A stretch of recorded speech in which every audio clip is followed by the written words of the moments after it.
ঠান্ডা লাগলেই লাংসে বসে যায়, কনস্ট্যান্ট কাশি, কফ উঠছে না, কাশতে কাশতে বমি পায়, অতিরিক্ত কাশির চোটে গলা ফেটে রক্ত বেরোচ্ছে।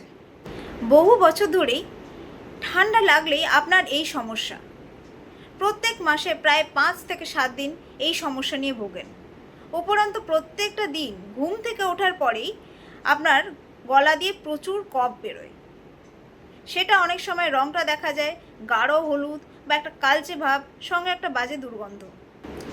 এই সমস্যা যদি আপনার কিংবা আপনার কোনো ফ্রেন্ডস ও রিলেটিভসদের হয়ে থাকে তাহলে অবশ্যই এই ভিডিওটি শেয়ার করুন।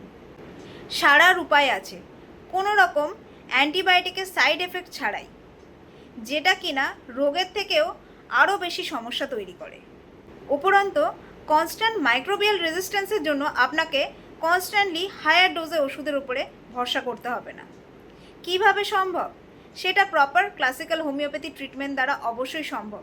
কেন আমি এই যে সিমটমগুলি বললাম, এটা আমার পেশেন্টদের থেকে নেওয়া সিমটম, যেটা আমি ক্লিনিক্যালি দেখেছি। খুব সুন্দরভাবে ক্লাসিক্যাল হোমিওপ্যাথি ট্রিটমেন্ট দ্বারা তাড়াতাড়ির মধ্যে সেরে যায়। আর সব থেকে মজার বিষয় হলো কোনো রকমভাবে কোনো সাইড এফেক্টসও নেই হোমিওপ্যাথি ট্রিটমেন্টে, এবং কোনো রকম সাইড এফেক্টসের ফলে আরও ভোগান্তিও নেই।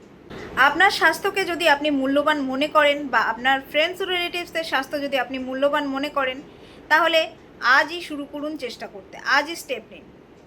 দেরি করলে পরে অর্গান চেঞ্জেস চলে আসতে পারে। অর্গান চেঞ্জ হয়ে গেলে অনেক সময় রোগটি আর রিভার্স ব্যাক করা যায় না। আপনার চয়েস, আপনি কি করতে চান? সারতে চান নাকি শুধুমাত্র কমাতে চান?